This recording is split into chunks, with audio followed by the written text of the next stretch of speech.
une énorme créature rôderait dans le nord de l'Amérique. Dotée d'une fourrure nauséabonde, elle mesurerait 3 mètres de haut et pèserait 450 kilos. Je n'oublierai jamais son visage. Il avait l'air parfaitement humain. Pour beaucoup, cela relève de l'imagination. Les informations que nous avons concernant Bigfoot proviennent de témoins oculaires, pas de scientifiques. Pourtant, des chercheurs collectent les indices pour prouver son existence. La ressemblance de ces empreintes est remarquable. Bigfoot existerait-il réellement? C'est probablement une espèce de très grand singe. Se pourrait-il qu'un descendant de nos très lointains ancêtres soit encore vivant? Impossible de nier ce que vous avez vu. Serait-il le fruit d'une méprise? Ou un simple canular? C'était juste une blague. Ça a pris une ampleur plus importante que prévu.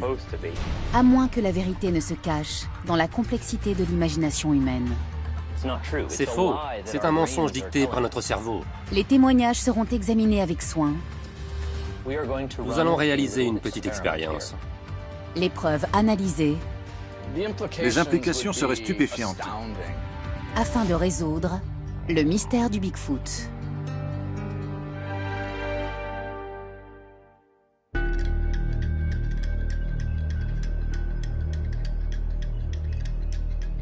Le nord-ouest du continent américain est l'une des plus belles régions au monde. Un territoire sauvage, composé de forêts épaisses aux arbres immenses et de pics montagneux. C'est aussi une terre de mystère. Et nombreux sont ceux qui prétendent y avoir rencontré l'une des créatures les plus légendaires.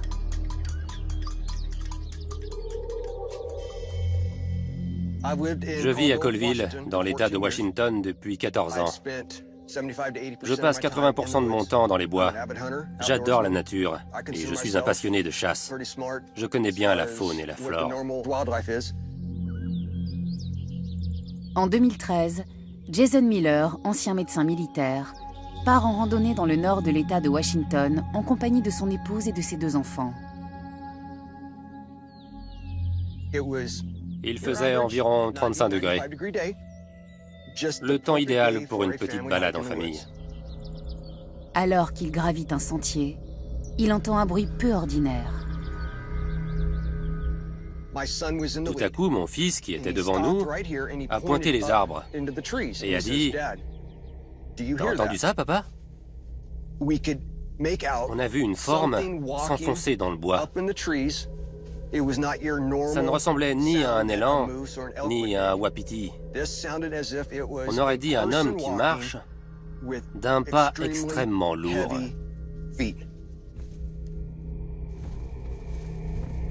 L'épouse et le fils de Jason sont loin devant. Sa fille est à côté de lui. Mon père m'appelle et me dit « T'as vu ? Il était grand, genre 2 mètres de haut à peu près. Mais il avait l'air voûté. Il avait les épaules très très larges. Il était de couleur marron, avec de longs cheveux. Il avait des bras très musclés et des épaules très grosses. Et son visage, je ne l'oublierai jamais. Il avait l'air parfaitement humain. Des légendes d'hommes primitifs bipèdes vivant dans les endroits les plus reculés existent depuis toujours. Dans le nord-ouest du continent américain, cette créature a un nom, Sasquatch. Un nom dérivé de l'amérindien Saskets qui signifie l'homme sauvage. En Australie, les aborigènes parlent d'une bête baptisée Yowie. Au Tibet, la mythologie évoque un géant mi-homme, mi-singe, le Yéti. Son existence a toujours relevé du simple folklore, jusqu'à ce qu'une découverte dans l'Himalaya ne remette tout en cause. En 1951, une expédition tente pour la première fois de gravir l'Everest. Au sein du groupe, un alpiniste britannique, Eric Shipton. À la recherche d'une piste, il découvre des empreintes dans la neige.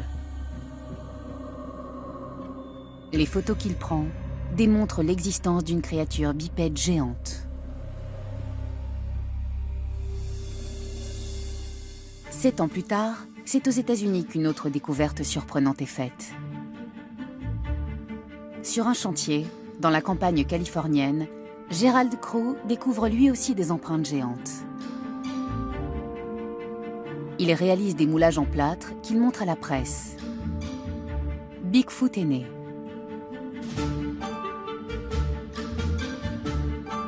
L'opinion publique américaine est subjuguée. En 1967, une révélation encore plus incroyable est publiée. Un film qui prétend avoir immortalisé Bigfoot est rendu public. Roger Patterson et Bob Gilman, auteurs des images, affirment avoir rencontré la créature dans le nord de la Californie.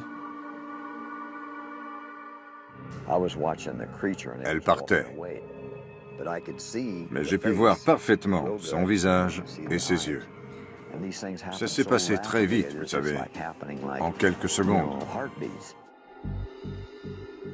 Le film fait sensation. Très vite, les déclarations de prétendus témoins abondent. Ils ont vu Bigfoot et ils en sont sûrs. Une bête poilue, dotée de pieds énormes et d'yeux rouges qui luisent la nuit. Il avait de grands bras et de grands doigts. Ses jambes ressemblaient à des pattes de grenouille. Il avait une tête énorme, à peu près de la même taille qu'une citrouille. J'ai vu sa tête énorme et pleine de poils. À quoi il ressemblait? À un singe. À ce jour, ils sont des milliers à prétendre avoir vu Bigfoot. Mais personne n'est encore parvenu à le capturer. À défaut de preuves irréfutables telles que des poils, des os, voire la créature elle-même, la science continuera à douter de son existence.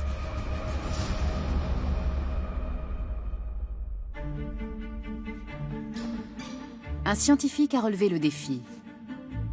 Jeffrey Meldrum est professeur d'anatomie et d'anthropologie à l'université de l'Idaho. Contrairement à la plupart de ses confrères, il croit à l'existence de Bigfoot. Depuis 20 ans, il est à la recherche de preuves. Son travail se base sur les moulages que des centaines de témoins lui ont transmis au cours du temps. Ce type d'empreinte est caractéristique de Sasquatch. Elle comporte certaines particularités typiques, comme un talon très large permettant de supporter un poids très important. La partie avant est également très large. Les orteils sont presque tous de la même taille. La différence n'est pas grande entre le gros orteil et les autres. Pour Jeffrey Meldrum, l'étonnante similarité entre les empreintes constitue des preuves plausibles de l'existence d'une créature géante bipède. Cette partie ronde ici est très caractéristique. On la retrouve également sur cette autre empreinte. Celle-ci a été trouvée dans les montagnes de l'Oregon dans les années 80 et celle-là en 1967. La ressemblance entre ces deux empreintes est extraordinaire. Si empreintes et témoignages entretiennent l'éventualité de l'existence de Bigfoot, ils ne constituent pas des preuves scientifiques pour autant. Jeffrey Meldrum a besoin d'éléments permettant de faire un lien direct entre les témoignages oculaires et la réalité d'une créature vivante. Une preuve attestant de manière indiscutable son existence.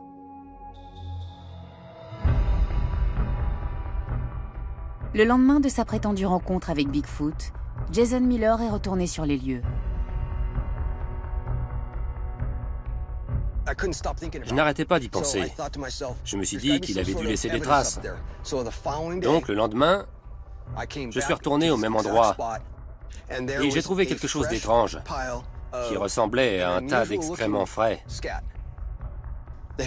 L'échantillon de poils provient de cet endroit précis. J'ai pris des gants, j'ai tout mis dans un sachet en plastique avec précaution et je l'ai rapporté chez moi. La découverte de Jason Miller est exactement le genre de preuve que recherche le professeur Meldrum. Cher professeur, ces échantillons ont été recueillis avec la plus grande précaution. Je suis très heureux de vous faire parvenir celui-ci prélevé le 7 octobre 2013. J'étais à une trentaine de mètres quand je l'ai vu. La matière fécale était encore fraîche. J'espère qu'elle contient des poils. N'hésitez pas à me contacter en cas de question. Jason B. Miller. Le professeur Meldrum sait très bien que la découverte de l'ADN de Bigfoot est indispensable pour que la communauté scientifique reconnaisse son existence. Si nous parvenions à découvrir une nouvelle séquence ADN, cela prouverait l'existence d'une espèce encore inconnue vivant tout près de nous, dans notre région. La communauté scientifique prendrait alors conscience qu'il reste encore beaucoup de découvertes à faire. Voici quelques diapositives. Sur celle-ci, on peut voir un poil d'ours. On voit très bien la forte présence de la médullaire, le corps central de la tige capillaire. La plupart des tiges capillaires non humaines sont dotées d'un canal médullaire important. Il correspond généralement à la moitié, parfois plus, du diamètre du poil. Sur ce poil d'orang-outan, la médullaire est également très importante. Selon Meldrum, le canal médullaire constitue l'élément clé pour différencier Bigfoot des autres animaux. Sur cet échantillon, la tige est peu épaisse, les bords sont parallèles, on note l'absence de pointe effilée ainsi que l'absence de canal médullaire. Cela ne nous permet pas de l'attribuer à une espèce animale connue. Plusieurs échantillons prélevés au Texas, dans le nord de la Californie, dans l'État de Washington et au Canada présentent des caractéristiques communes qu'on ne peut attribuer à aucune espèce connue de ces régions.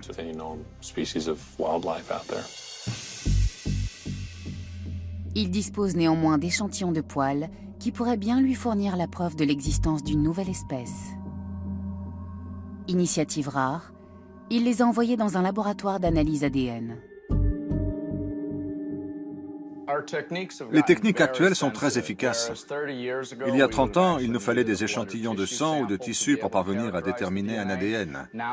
Aujourd'hui, nous pouvons travailler à partir d'une seule cellule, un cheveu, de la salive présente sur un aliment et même des excréments. Todd Disotell est anthropologue et primatologue. C'est l'un des meilleurs experts au monde en matière d'interprétation d'ADN à partir d'échantillons capillaires. Le professeur Meldrum m'a envoyé 8 échantillons différents dont je vais analyser l'ADN. L'ADN prélevé d'un échantillon capillaire ou de n'importe quelle autre source permet d'identifier un individu ou de déterminer l'espèce ou le groupe auquel il appartient. Pour affirmer qu'un échantillon provient réellement d'un Bigfoot, la signature ADN doit correspondre à celle d'une espèce de primate encore inconnue. Elle ne doit appartenir à aucune espèce répertoriée. Si ces échantillons appartenaient à une espèce de primate nouvelle en Amérique du Nord, les implications seraient stupéfiantes.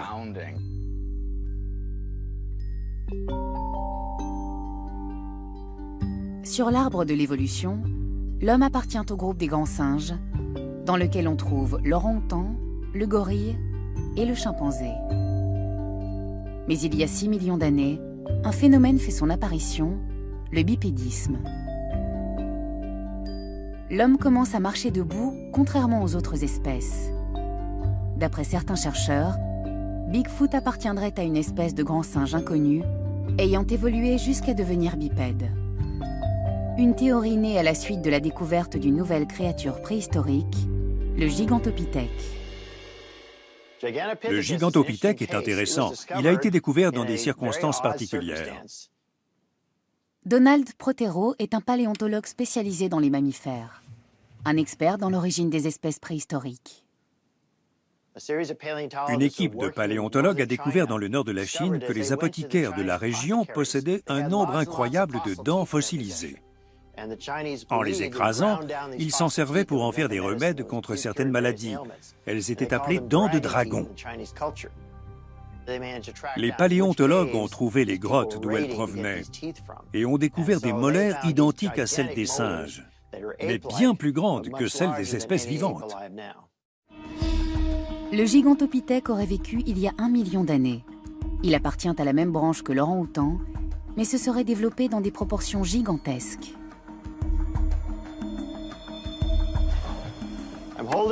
Voici une réplique de la mandibule inférieure du Gigantopithèque. Les seules traces qu'il nous a laissées sont quelques mâchoires inférieures, des fragments de mâchoires supérieures et quelques dents. Même si nous n'avons aucun autre élément de son squelette, on peut facilement affirmer à la vue de cette mâchoire qu'il était gigantesque. Comparons-la à celle d'un crâne humain.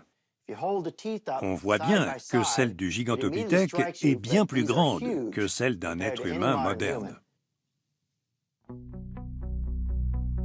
D'après les scientifiques, le Gigantopithèque mesurait près de 3 mètres de haut et pesait entre 300 et 500 kilos. Les descriptions de Bigfoot sont quasi identiques. Une ressemblance qui permet l'hypothèse selon laquelle Bigfoot serait un descendant direct du Gigantopithèque. J'ai longtemps pensé que c'était une espèce de grand singe. Certains évoquent le Gigantopithèque. Ce primate de taille imposante apparaît au bon endroit et au bon moment pour être le candidat logique en tant qu'ancêtre de Sasquatch. Pourtant, le Gigantopithèque est censé avoir disparu il y a 300 000 ans. Les fossiles de Gigantopithèque les plus récents datent d'il y a 300 000 ans. C'est une information importante parce que plusieurs milliers de fossiles datant d'une période de glaciation plus récente ont été retrouvés et aucun ne correspond au Gigantopithèque. Si le Gigantopithèque a disparu il y a plusieurs centaines de milliers d'années, il est alors peu probable que Bigfoot en soit un descendant. Peut-être appartient-il à une espèce encore inconnue, ayant évolué en même temps que l'homme.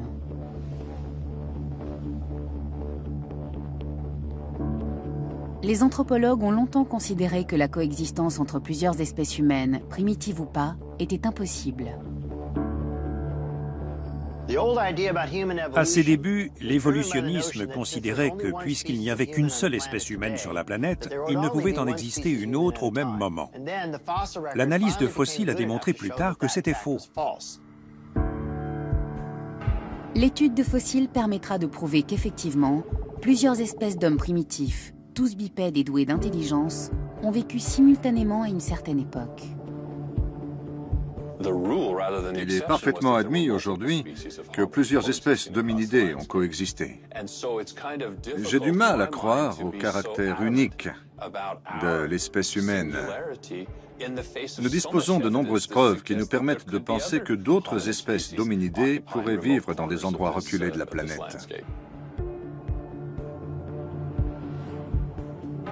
Malheureusement, les fossiles permettant cette hypothèse datent d'il y a 100 000 ans.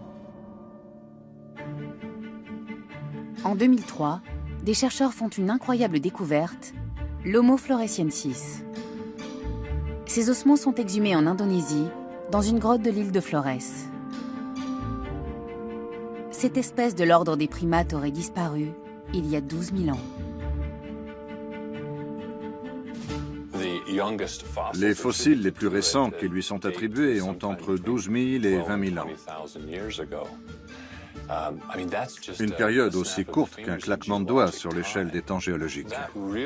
Cela renforce l'hypothèse selon laquelle des espèces primitives d'hominidés, comme Sasquatch par exemple, pourraient être vivantes aujourd'hui. Le paléontologue Donald Prothero est pour sa part très sceptique sur l'éventualité de l'existence d'une telle créature. Il n'existe plus d'endroit où l'on peut vivre caché. On croit que le nord-ouest de l'Amérique, où Bigfoot est supposé vivre, est composé d'une forêt primaire. C'est faux. Elle a été cartographiée plusieurs fois déjà. De plus, un animal de la taille de Bigfoot ne peut être seul. Il devrait forcément faire partie d'une population plus grande. Et les forêts ne sont pas assez grandes pour qu'autant d'êtres vivants existent sans qu'on les repère. Des espèces considérées comme disparues ont pourtant déjà fait mentir les scientifiques. En 1938, des pêcheurs sud-africains remontent un poisson appartenant au sélacanthe, une espèce censée avoir disparu il y a 65 millions d'années. Le saola, également surnommé licorne asiatique, a longtemps été considéré par les chercheurs occidentaux comme un mythe. Et ce, jusqu'à sa découverte au Vietnam en 1992. Chaque année, les scientifiques découvrent près de 15 000 nouvelles espèces. La majorité d'entre elles sont de minuscules insectes ou des mollusques microscopiques. Mais il y a des exceptions. En 2004, une primatologue découvre dans une forêt reculée du Congo le singe de Billy, un chimpanzé géant réputé pour chasser le lion et dormir à même le sol. Et si Bigfoot était la nouvelle découverte anthropologique?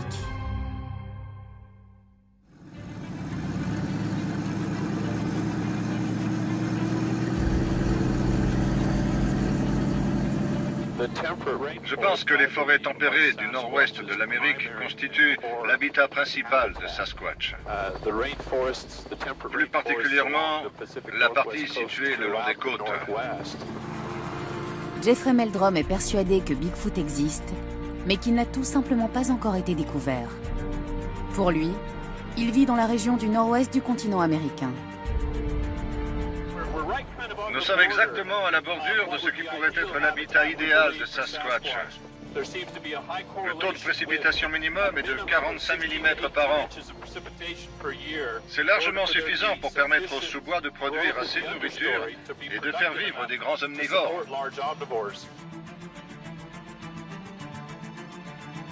Chaque année en Amérique, des centaines de personnes prétendent avoir rencontré Bigfoot.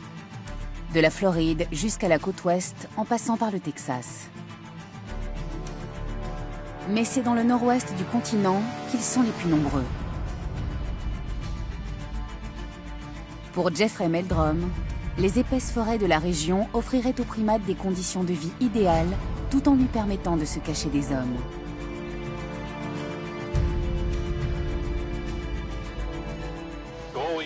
Quitter les sentiers battus pour tenter de traverser ces crêtes serait très difficile pour un homme. Mais pas pour un primate bipède doté d'une forte musculature. Il pourrait les gravir et les descendre sans difficulté. Ce type de terrain permet également de se cacher très facilement.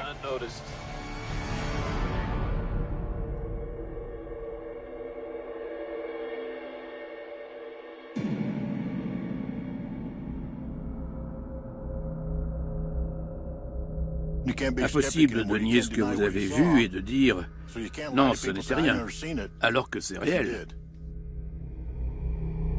David Higley, policier à la retraite, a vu Bigfoot dans le nord de l'Idaho.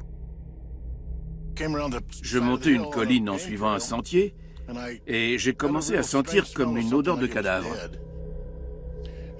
J'ai continué à marcher une vingtaine de mètres et en me rapprochant des pins, j'ai vu Bigfoot à environ 7 mètres devant moi. Il faisait 2 mètres de haut, 350 kilos environ, que des poils et du muscle, rien d'autre.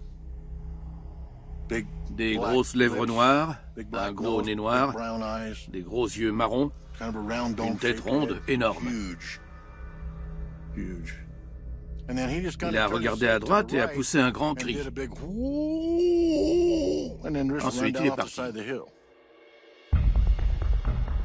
À l'instar de David Higley, de nombreux Américains sont sûrs d'avoir rencontré Bigfoot. Pourtant, le lieu de leur rencontre correspond à l'habitat d'un autre type de créature, l'ours.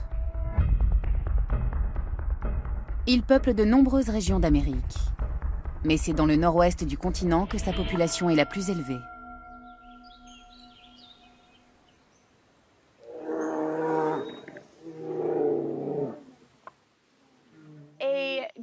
Les grizzlies pèsent entre 110 et 450 kilos et mesurent entre 1,70 m, à peu près ma taille, et plus de 2,70 m.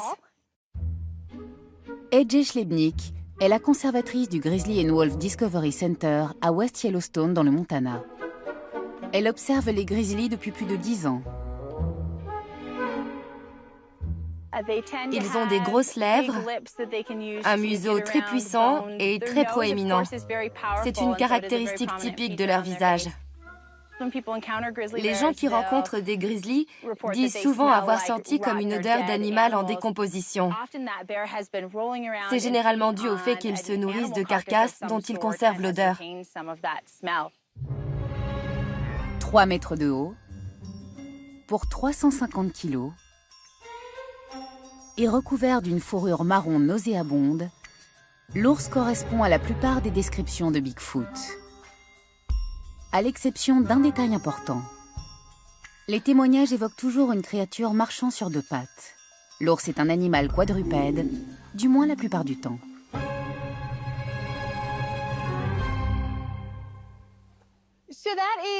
Voici Grant, il essaie d'attraper la mangeoire des oiseaux. On a mis à l'intérieur des croquettes pour chiens et de la viande crue de wapiti. Marcher sur les pattes postérieures nécessite énormément d'énergie pour un ours. Ils ne le font pas souvent, mais ça arrive parfois. Généralement quand ils essaient d'atteindre de la nourriture. La capacité d'un ours à se déplacer sur ses pattes arrière a été filmée en 2014 dans le New Jersey.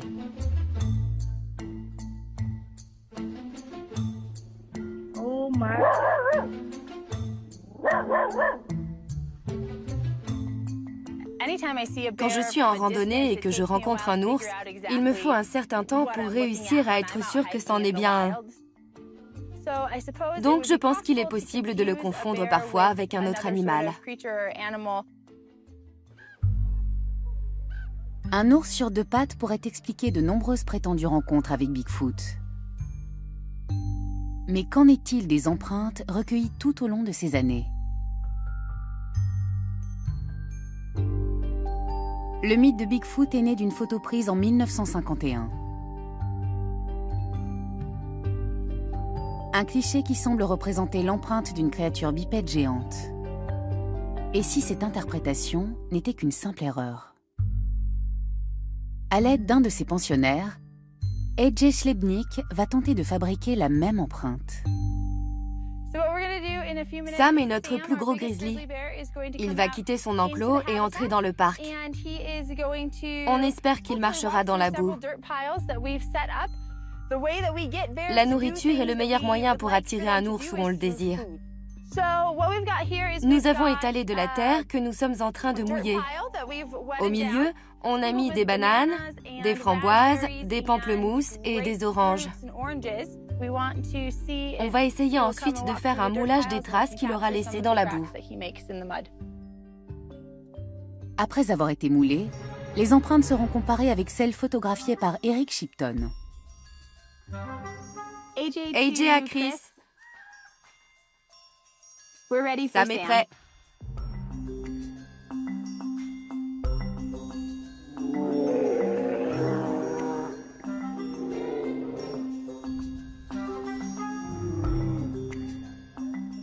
Le grizzly passe à côté des 2 premiers tas de boue. Il finit par s'approcher du 3e et laisse de magnifiques empreintes derrière lui. AJ attend son départ avant de les mouler dans du plâtre.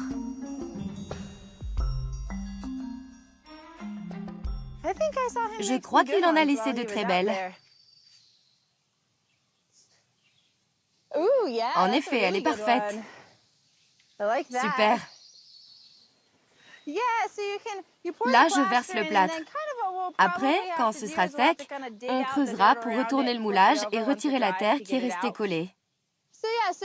J'imagine que c'est comme ça qu'on a dû faire pour les empreintes de Bigfoot. On va attendre que ça sèche. Étape suivante, comparer les moulages avec les photographies de Bigfoot. Parfait. Nous permettront-ils de mieux comprendre les centaines de photos d'empreintes prises dans le nord-ouest de l'Amérique, ainsi que celles à l'origine du mythe? Voici le moulage des empreintes de Sam réalisées tout à l'heure. Celle-ci est une patte postérieure et celle-là une patte antérieure. L'empreinte de la patte arrière d'un ours ressemble beaucoup à celle de l'homme. Elle comporte également 5 orteils, mais beaucoup plus gros. Si les pattes d'ours ressemblent beaucoup aux pieds humains, Les plantigrades se distinguent néanmoins par une démarche qui pourrait expliquer certaines empreintes attribuées à Bigfoot. Souvent, lorsque les ours se déplacent, les pattes arrière laissent leurs empreintes devant celles des pattes avant. Et il arrive même parfois qu'elles se chevauchent. Lorsque la patte arrière se pose sur la trace laissée par la patte avant, ça ressemble à peu près à ça. Et parfois même à ça. Elle sera alors forcément un peu plus grosse. La patte arrière mesure 30 cm. Et lorsque deux empreintes se chevauchent, alors la trace peut atteindre une quarantaine de centimètres. Vu la démarche des ours et le fait qu'ils ont 5 orteils comme nous, je comprends qu'on puisse facilement prendre leurs empreintes pour celles d'une créature bipède ou humanoïde. En comparant les moulages du grizzly avec la photo prise par Eric Shipton en 1951, on distingue certaines similarités étonnantes.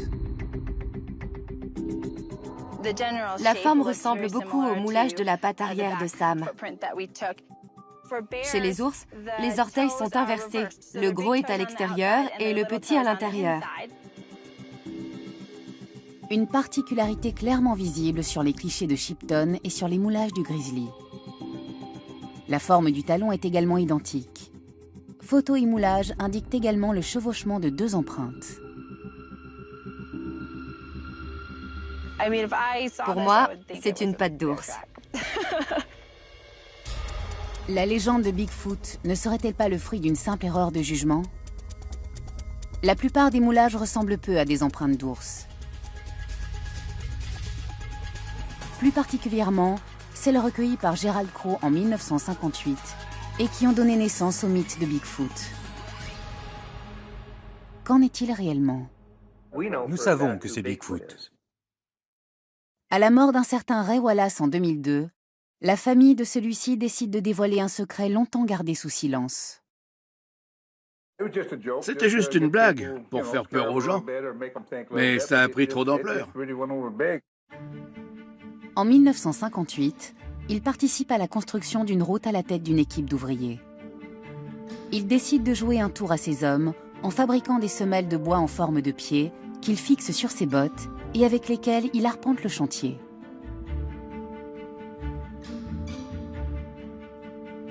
Gerald Crow fait partie de l'équipe de Wallace à l'époque.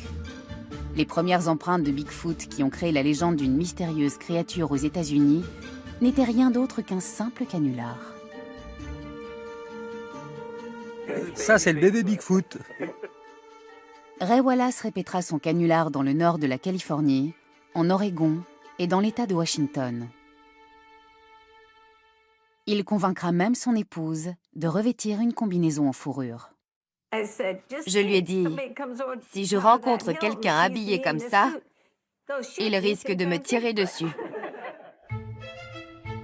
Depuis, chaque nouveau témoignage est accueilli avec circonspection. Au fil du temps, d'innombrables rencontres avec Bigfoot se sont révélées être des canulars. En 1996, une vidéo filme un Bigfoot en fuite dans l'État de Washington. Il s'agit en fait d'un homme déguisé. En 2008, deux hommes filment un cadavre dans un congélateur qu'ils présentent comme celui de Bigfoot. Ils avoueront plus tard avoir rempli un costume de carcasse d'animaux. C'était juste une blague. Ça a pris une ampleur plus importante que prévu. En 2004, l'opinion publique apprend que le célèbre film de Patterson et Gimlin est un faux. Bob Euronymous avoue avoir été engagé pour apparaître affublé d'un déguisement. Il passera même au détecteur de mensonges en direct à la télévision. Était-ce bien vous, vêtu d'un costume, dans le film de Patterson en 1967? Oui. On devait me payer pour porter un déguisement dans un bois. Je ne savais pas du tout dans quel but, ni ce qu'il ferait du film. Les preuves qui réfutent l'existence de Bigfoot s'accumulent. Les milliers de témoignages de personnes ayant vu la créature à travers l'Amérique sont-ils pour autant des canulars ou des méprises? Je peux vous garantir que c'était pas un ours. J'en ai déjà rencontré beaucoup, c'en n'était pas un. Pour confondre Bigfoot avec un ours à 7 mètres de distance, il ne faut pas être dans son état normal. On ne peut pas se tromper. Et j'étais bien réveillé. En juillet 2013, Jason Miller et sa fille sont persuadés d'avoir rencontré dans un bois une créature étrange. Une fois rentrés chez eux, ils décident de dessiner ce qu'ils ont vu.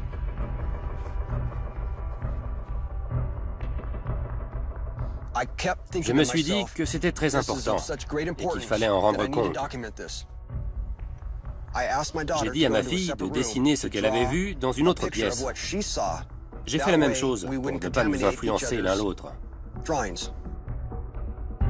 Personne ne remettra en cause la sincérité de David Higley, Jason Miller et sa fille. Pas plus que celle des milliers d'Américains qui prétendent avoir rencontré Bigfoot.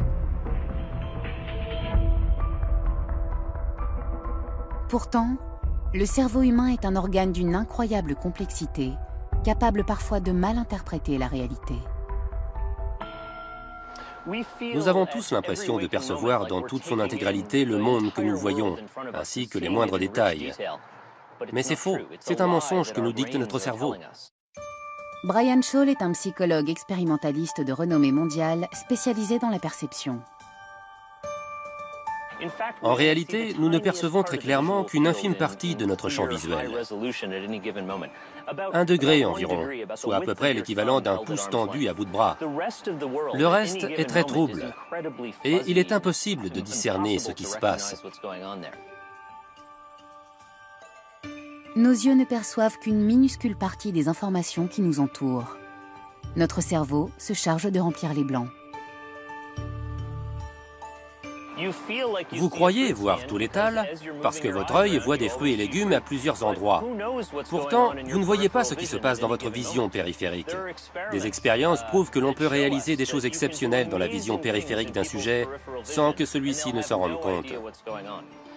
Si vous mélangez des pêches, des bananes et des balles en plastique, vous ne distinguerez les balles que si vous focalisez votre regard dessus.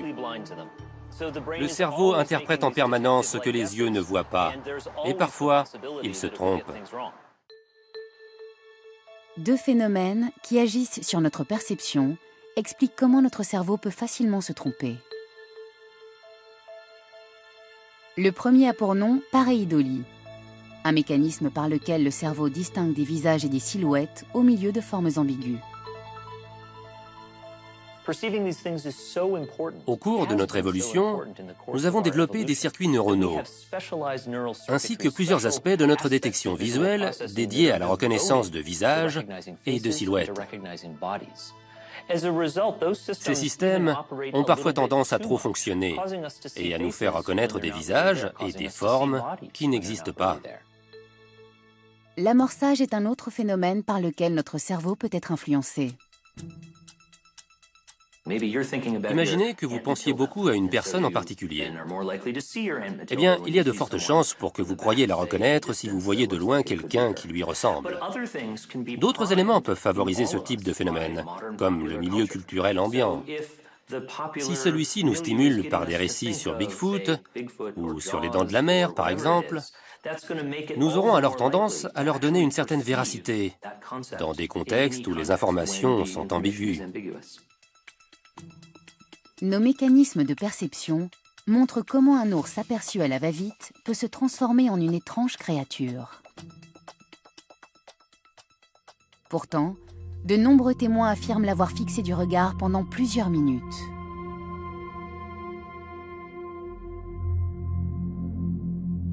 Disposant du temps nécessaire pour discerner une cible, le cerveau peut-il malgré tout se tromper ?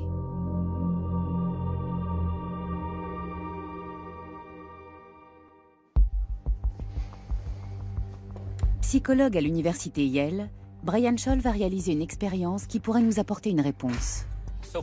Nous allons faire une petite expérience. Je vais vous montrer des images. Par groupe de 2, les participants vont regarder une image qu'ils devront identifier. Presque indéchiffrable dans un premier temps, elle deviendra progressivement nette après 10 mises au point. Faites le maximum pour deviner ce qu'elle représente. À chaque étape, les participants notent ce qu'ils voient. Seul l'un d'entre eux observe l'image depuis le début. Le reste du groupe garde les yeux fermés jusqu'à la moitié de la séquence. Vous pouvez ouvrir les yeux. Image numéro 6, numéro 7, image 8.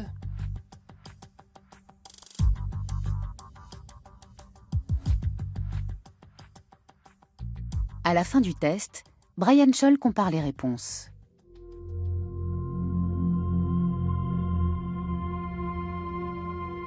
Depuis 50 ans, plusieurs milliers de personnes sont convaincues d'avoir vu Bigfoot. Et ce, malgré les explications scientifiques.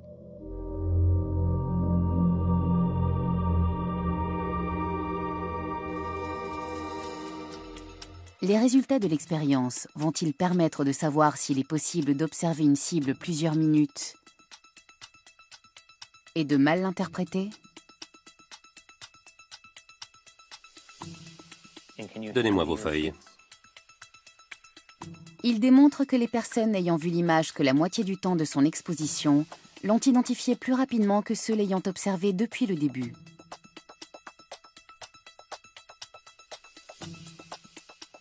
Pourquoi cette différence, d'après vous? Je pense que ma perception a été altérée depuis le début.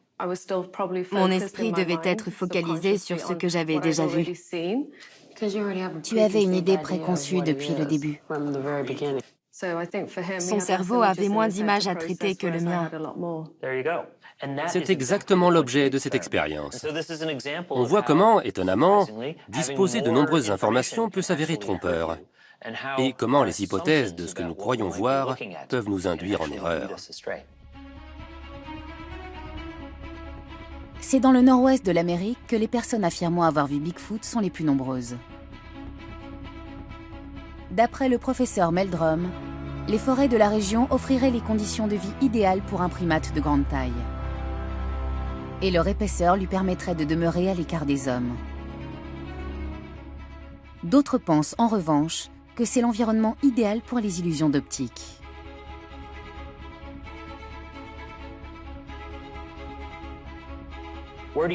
Où Bigfoot est-il aperçu le plus souvent? De loin, dans des forêts épaisses. Si on a déjà Bigfoot à l'esprit, c'est exactement dans ce type de conditions ambiguës qu'on aura des chances d'être induit en erreur par ses propres intuitions et de penser le reconnaître alors qu'il s'agit d'un arbre biscornu ou d'un animal à la forme étrange. On gardera alors en mémoire ce qu'on a interprété au lieu de l'image qu'on a réellement vue. Dysfonction de la perception visuelle, empreinte mal interprétée, canular, autant d'éléments qui remettent sérieusement en doute l'existence d'une créature bipède mi-homme, mi-singe. Il reste néanmoins un dernier mystère qui pourrait bien contredire les sceptiques. Jason Miller est certain d'avoir vu Bigfoot en 2013. Le lendemain de la rencontre, il est retourné sur les lieux où il a prélevé un échantillon de poils. Ces poils, ainsi que ceux recueillis par d'autres témoins, ont été examinés par le professeur Meldrum avant d'être envoyés à un laboratoire d'analyse ADN.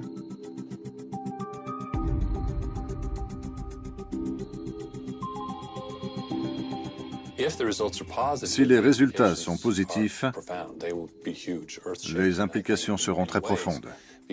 C'est-à-dire que, parmi les espèces déjà connues, nous aurons découvert celle qui se rapproche le plus de l'homme.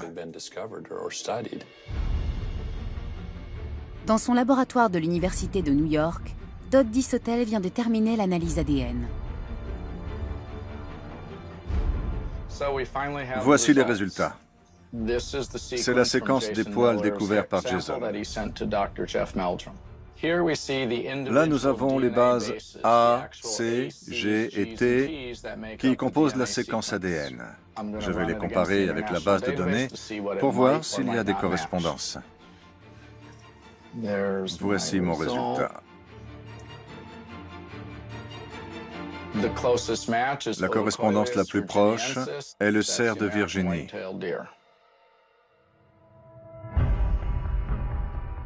Les poils trouvés par Jason Miller après son incroyable rencontre appartiennent à un cervidé. Mais qu'en est-il des autres poils envoyés par le professeur Meldrum?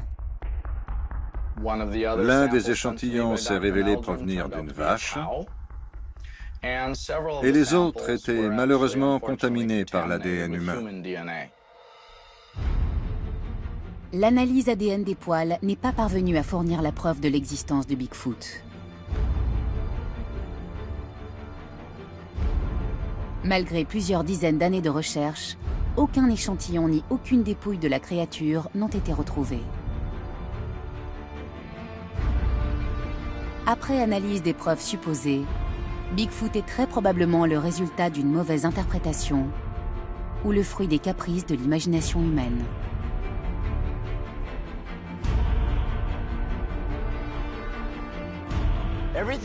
Tout ce que nous savons sur Bigfoot nous vient de témoignages oculaires de personnes peu versées dans la science et la biologie animale et qui, de surcroît, l'ont vu de loin. On peut se tromper. On voit souvent des choses qui n'existent pas. On voit quelque chose que le cerveau change et qui modifie la mémoire.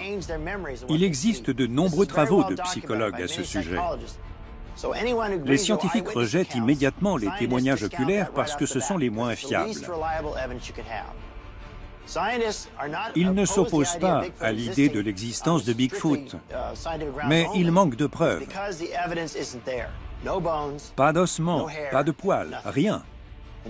Tant que nous ne disposerons pas de véritables preuves physiques reliées à Bigfoot après analyse ADN, alors nous continuerons à mettre en doute cette histoire. La probabilité de l'existence d'une créature semblable à un grand singe est extrêmement faible. La science ne peut affirmer qu'elle n'existe pas, mais pour de nombreuses raisons, il y a très peu de chances que ce soit le cas.